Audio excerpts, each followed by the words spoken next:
Hello and welcome back, my friends, to another episode.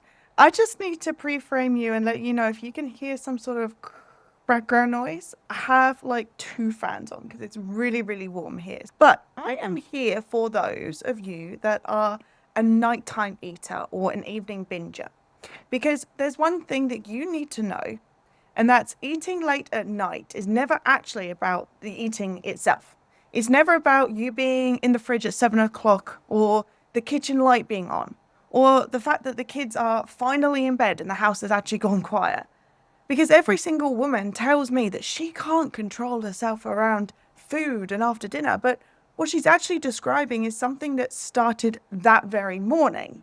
So if you've spent years being angry and frustrated about the version of you that struggles to have that off switch when it comes to eating at night, you're directing all of your energy, all of your efforts to the wrong place, the wrong time, and even the wrong person. Now, I'm assuming, let's just backtrack, right? I'm assuming that you'll probably wake up and have a loose plan to eat well that day, right? Maybe I'll be good today or tomorrow. Maybe even the night before, you go to bed promising yourself that tomorrow you'll be good, tomorrow will be different. And for some of you, breakfast will go well. And then maybe even just the first few hours, you're doing really well. But then by the afternoon, the cravings start to hit. You start to feel a little weaker towards temptation, and maybe grabbing something on the way home or from the vending machine seemed really tempting. But now it's harder to resist the temptation that you really like, that you believe that you had strongly at the start of the day. So if you're lucky at this stage, you'll get home, maybe grab a snack while cooking, like a handful of nuts, and then eat dinner. But then dinner feels like you've opened these floodgates, and suddenly it feels like you can't stop. You can't be in control, right? It's dinner, then something sweet, and then you're going back and forth with the junk food that you kept by, maybe for the kids, maybe for the husband, or even the food that you grabbed, just in case. I'm not here to judge you. I'm here to tell you exactly what the problem is because you've been blaming and looking at the wrong problem. You need to get to the root problem. But let's say this all happens and now you're furious, you're frustrated and disgusted with yourself for the amount of food that you've just shoved in your face. But you're angry with the version of you who felt hypnotized the moment that food was actually available to put in your face. So the moment you were alone, the moment you were finally able to rest and relax, that version of you isn't the same version of you who woke up and made the promises, made the plans to be good, but you are treating those two people as the same woman. So by the evening you doesn't care about the plan that you had. And you're like, yeah, no shit, Sherlock, right? But she's not weak and she's not lazy. She just literally probably doesn't have anything left to even give to the original plan that you made because she spent all of her efforts on everyone else, everything else throughout the day. And I'm not talking efforts as in willpower, because most women constantly hit me with the, I just need more willpower. But I'm going to tell you, I never met a successful woman who just got more willpower. None of my clients turn around and say to me, do you know what I changed? I just got more willpower. None of them say that. They get systems. They get the right tools. They fix the problem at the root. So the problem that we think is the problem is actually typically the symptom of the deeper problem. So this woman, she created a plan that's actually focusing on the root of the problem. And look, research shows us that stress is one of the key drivers behind losing control around food. Not the lack of knowledge, not a lack of motivation. If you're someone who says, well, I know what I need to do, but I'm just not doing it, it's not motivation, it's not willpower.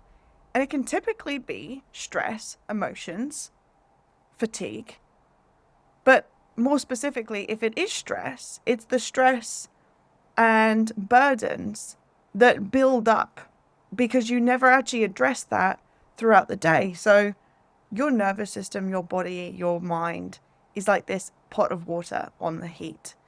and it starts boiling, and it starts bubbling away. And you never give it an ounce of your attention. So you never take the lid off. You never check to see what's underneath. You never check to see if it's actually boiling. Because you gave every ounce of your attention to everyone and everything else from morning till night, and never once stopped to ask yourself where this pot of water is at. Right? What does my body actually need? You never ask yourself that. So your body keeps score until you address it. It will always suppress, hide, shove down emotions and feelings and experiences until you actually address them. So if you've ever thought something along the lines of, I was so good all day, why do I always ruin it at night? Or I have no self-control after 7 p.m. It's not just a you thing, I promise you. It's most likely because there is a fire blazing all day long in your nervous system, in your body, in your head. And the only time that you were able to put it out was actually standing at the counter with the spoon in the peanut jar, or the kids' leftover chips in front of you, or the chocolate that you promised yourself that you would never touch. It's that moment that you decide to put out the fire. And the moment those thoughts finally reach and that numbness sets in is the moment that the alarm bells finally stop. That is you putting out the fire. But then ironically, you end up turning them back on from the language and unhelpful thoughts that you create about what you just did, what just happened. So then you kind of restart the fire for the next day almost. So the next day you wake up you've already got burning embers lying around everywhere.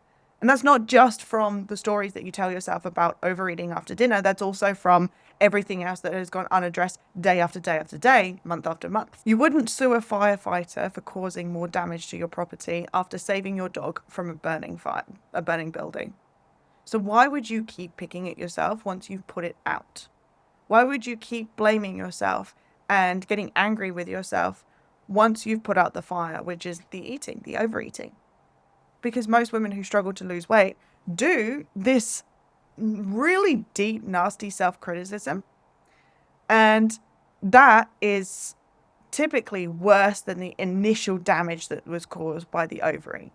Because that's what keeps your brain in the constant loop of there's something wrong, there's something that needs to be addressed, I'm not the way or the person that I want to be.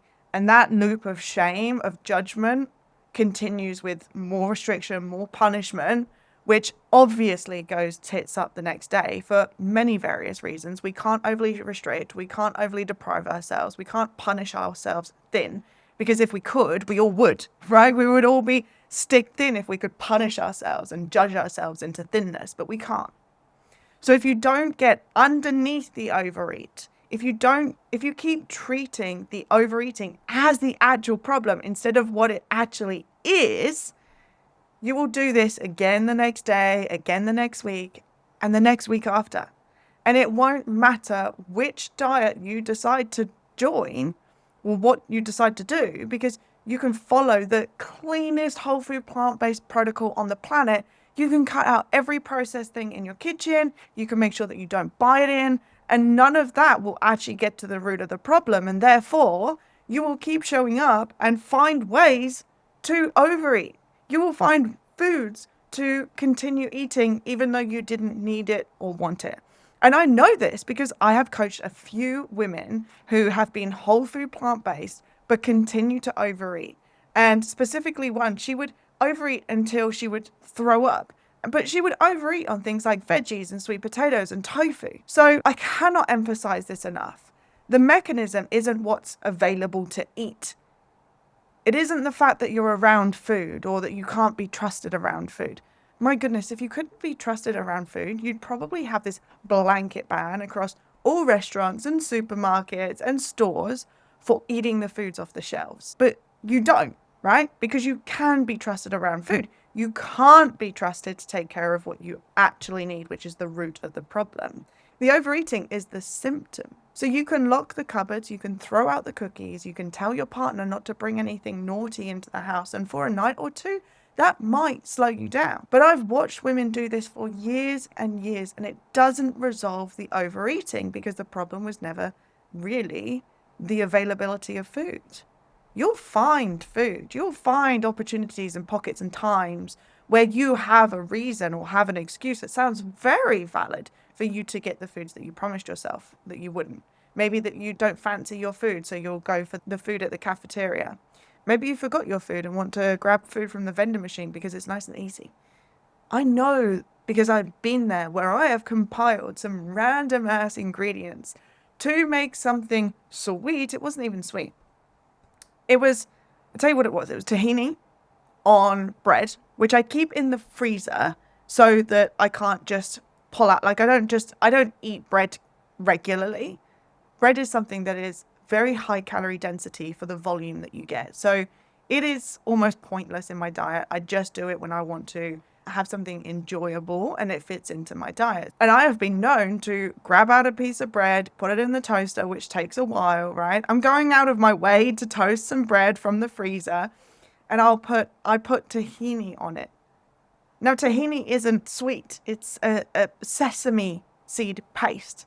And so I'd have that on bread because I didn't have the time and the thoughts to address my real needs after dinner. Because I said to myself, I just want something sweet. I mean, I didn't even have anything sweet. Neither of those are sweet. But you know what they did is they satisfied my emotional craving. It wasn't food that I needed. I didn't need any more food. It was because I didn't reach my emotional needs. I didn't nurture those. So when you restrict harder as well, you end up in this loop where you diet harder, you feel more guilt, you promise yourself again, tomorrow will be different. And tomorrow becomes tonight, which becomes the same thing on repeat. And so that's the cost of you not fixing this at the root. It's never just one bad evening. It's years of the same evening happening over and over.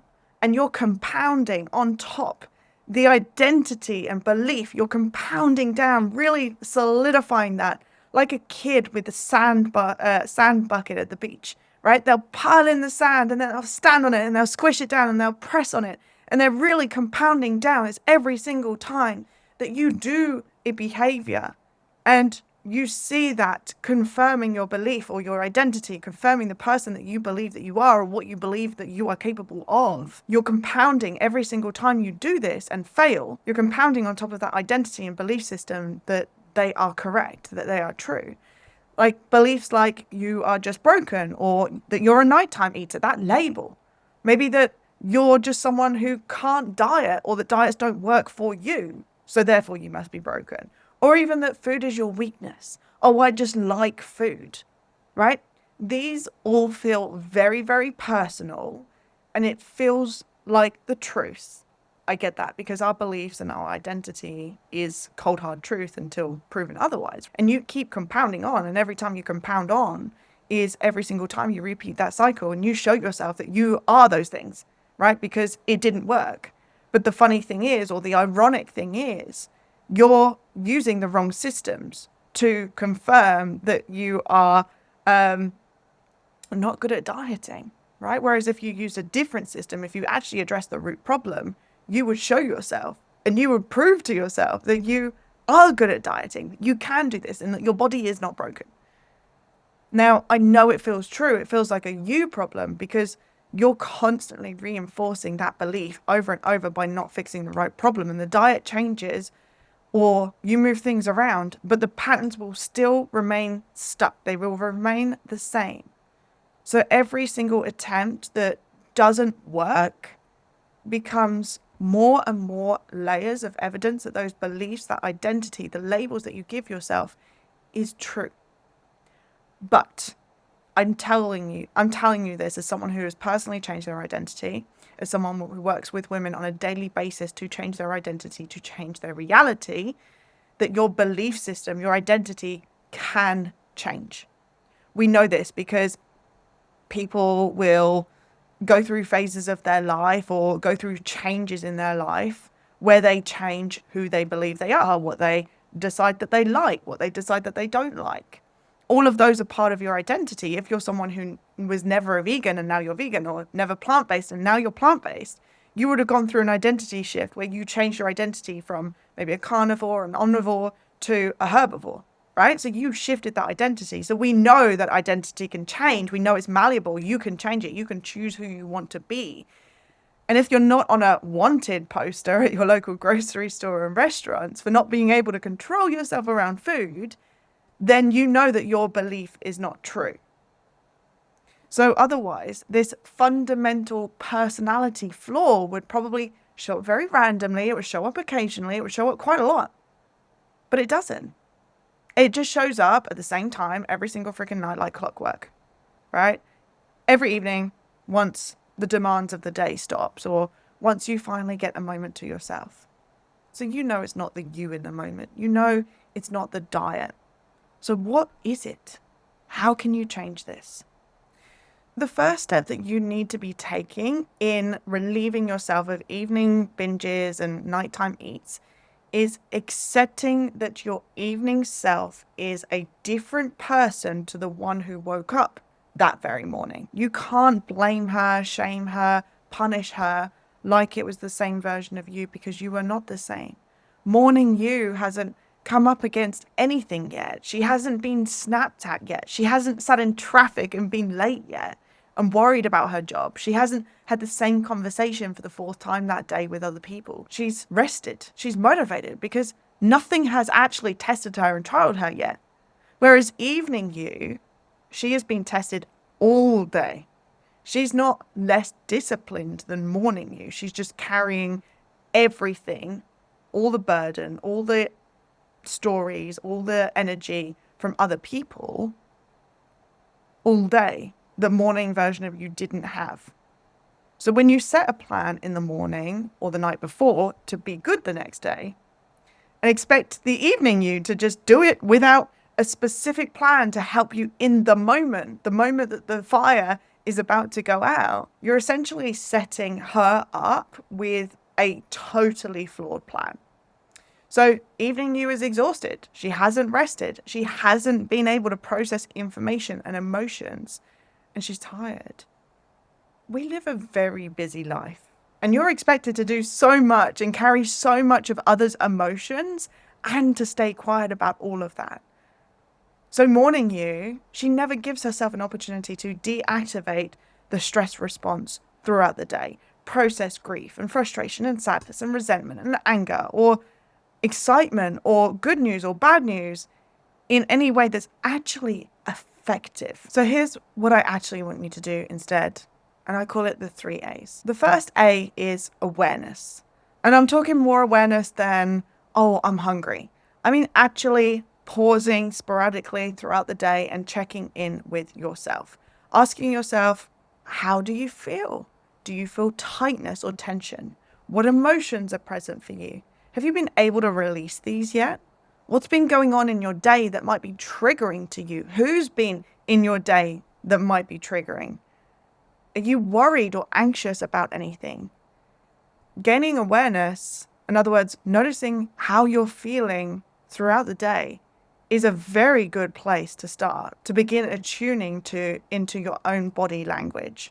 Your body talks to you all the time, and you might not believe it because you've actually ignored it for so long that you have now silenced your body's cues. But awareness is one of the first places my clients and I start when we work together.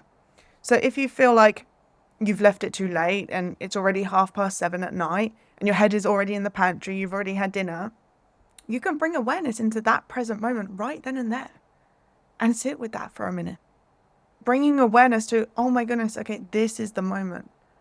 So it's never too late to bring awareness. Even once you've done the overeat, you can bring awareness to how you feel in that moment. The problem is we never bring awareness to ourselves, what's going on throughout the day. And quite often, once we have done the overeat, we just switch straight over into shame and punishment and judgment. And that cycle continues, but that cycle also switches on the fight or flight mode, which is your stress mode.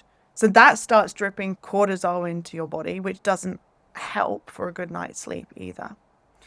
So we want to bring awareness into the present moment, sit with it. And I want you to search for the thoughts, search for feelings, search for the signs, because they are there in your body. You just got to practice dialing in and tuning into your body and hearing what it's saying. So the second A is acknowledgement. I want you to acknowledge an emotion means that you have let yourself feel it without immediately correcting it. So instead of telling yourself, I should be grateful, I've got a lovely family, a nice home, nothing to complain about, you can say, actually, I'm burned out and I'm fed up right now. And that's okay. Because acknowledging your emotions doesn't make you ungrateful. It makes you honest. And being honest with yourself is the only place that real change can start from. Because honesty extracts the root problem, not the surface level problem. And the third is to address. So this is where you actually go looking for where that feeling came from in the first place. And I want you to be very specific with yourself. For example, if you're exhausted by 8 p.m. every night, the question isn't what should I eat instead that might be healthier? The question is, where did I give away all of my energy today that I didn't have to give? So when I say this is a game changer, I mean it can literally stop overeating patterns immediately. So when you answer that question, you're immediately looking at the actual lever that is going to change your behaviors and your actions. And you can now start to address those kinks in your day and where you're not actually supporting yourself. And I had a client, let's call her Laura, who was watching a parent and a husband with dementia both decline right in front of her. She was having the same conversations on repeat. She was being accused of things that she hadn't done. They were speaking to her in really nasty, harsh ways. Of course, they didn't mean to. That's just the disease. And every day she was visiting them. She was looking after them, only to go home and have to do all the paperwork, all the admin, and then do it all again the next day. So she was rightfully hurt. She was frustrated. She was angry and sad. She carried a lot of resentment because this is not the way that her life was supposed to end up. She was also grieving for the two people that she was losing right in front of her sight. But the only pocket of time, when we looked into her life, the only pocket of time that she had to herself was after everyone had finally settled down for the night, once the house had gone quiet, and she was finally alleviated of all of her responsibilities for the day. And she felt like she could finally park up her tasks and spend an hour to herself. But the problem is the thoughts and the emotions would flood back in waves. So the thoughts that she'd been avoiding thinking, the emotions that she'd been suppressing, they all came flooding back, all came rising back like that bubbling pot of water. Finally, at the end of the night, it started to bubble over. And so her nervous system, which was in fight or flight for most of the day, that finally felt safe enough to release in the evening. But she didn't want to feel angry. She didn't want to feel frustrated or resentment towards her family because she thought that those feelings were indulgent or selfish and that she was a bad person for thinking those things or feeling that way. So she ate to avoid them because it was the only way that she knew how to avoid those feelings. So eating in that small window right before bed and after dinner, that offered her some level of peace and quiet for that brief time that she got to herself. And eating was the only tool that she had to keep those thoughts at arm's length because for years, food had been the only thing that actually reliably and worked immediately to quieten her internal noise down. But ironically, that excess food adds to weight, increased weight, chips away at your self-confidence. Your thoughts about your body and actions continue to pile on shame and judgment that you have towards yourself. So Laura created this loop that could never be broken with another diet by restricting harder, by going keto or calorie counting again, because another set of arbitrary rules isn't going to fix the problem. And like most women, she thought that she just lacked willpower or maybe just didn't want to lose weight enough. But it was never about the overeating in the moment. It was never about that. It was about the fact that she had absolutely nowhere during her day to put down the emotional, mental, physical load that she was carrying around all day. So it ended up being the small window in the evening that was her only opportunity for her to relieve and alleviate herself. So we started bringing awareness to how she was feeling and when throughout the day. So she began to acknowledge that her feelings and emotions were valid, and it's okay to think those things. It doesn't make you a bad person. And in fact, I pointed out to her that, hey, you're continuing to look after two people that are verbally abusive to you, that don't show you the love that you've always known, that are not the same people as the people that you've known all of your life. And the fact that you are continuing to look after your husband and your mum is exactly the reason why you're a good person. So she was able to reframe the situation and say, okay, just because I'm feeling this way doesn't make me a bad person. And then we began to address the root problem. And the root problem was that how she actually responded throughout the day to her triggers. So once she had somewhere else to redirect that tension, to process grief and the rest, she had the tools to make cutting out the evening eating super easy and super effortless. And almost immediately, she stopped eating after dinner. Now, the reason why I'm sharing Laura's story with you is because it demonstrates the power of addressing the root problem. Most of us think our actions, the eating, the overeating, is the problem, but they're actually just the symptom. We overeat because of something specific. We don't eat for fun. Some of us do, very rarely, but most of us eat for a particular reason, whether that's to nourish yourself physically, whether it's to nourish yourself emotionally.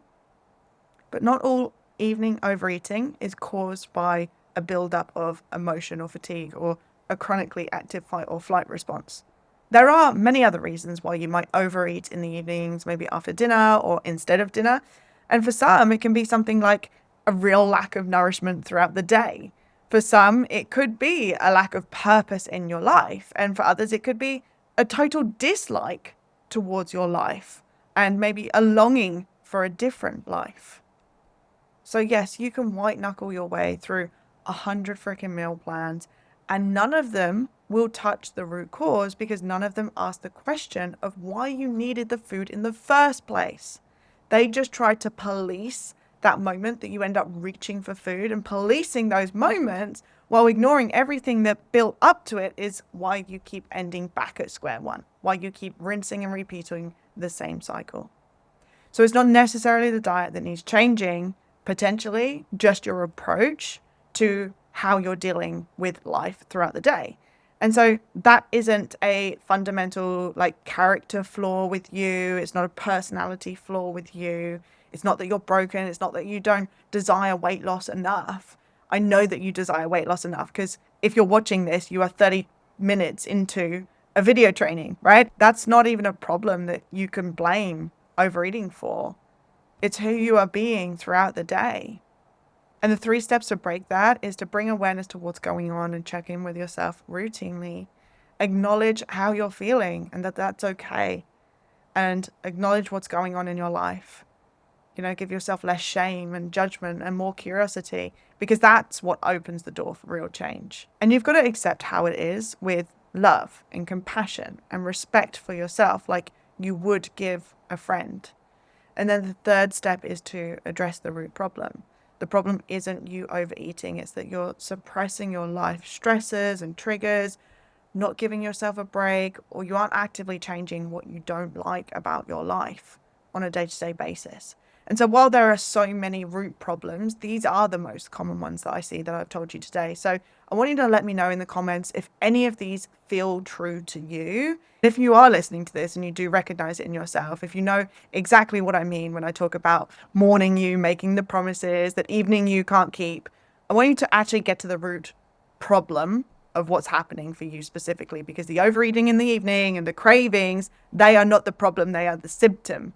Because it's the same for every woman, and generic advice about having more willpower, just trying another diet and getting more discipline, or just eating clean, that isn't ever going to touch the real problem. And so the real problem will continue coming back. And if you're even like some of my clients that I have worked with, you could eat whole food, plant-based, super, super clean, oil-free, salt-free, sugar-free, and you can still be overeating on the foods intentionally to stuff down and silence the internal noise that's going on here. So if that's you, I want you to book a call with me. Just me and you. We'll find out exactly what's causing your evening overeating. We'll figure out properly what you actually need instead of another rule to break. And we'll get underneath the hood and figure out exactly what your next best steps are. So I'll attach a link to work with me below this video. That is all from me. If any of this resonated with you, please give this a like, a thumbs up, and make sure you hit subscribe. I'll see you in the next one. Take care.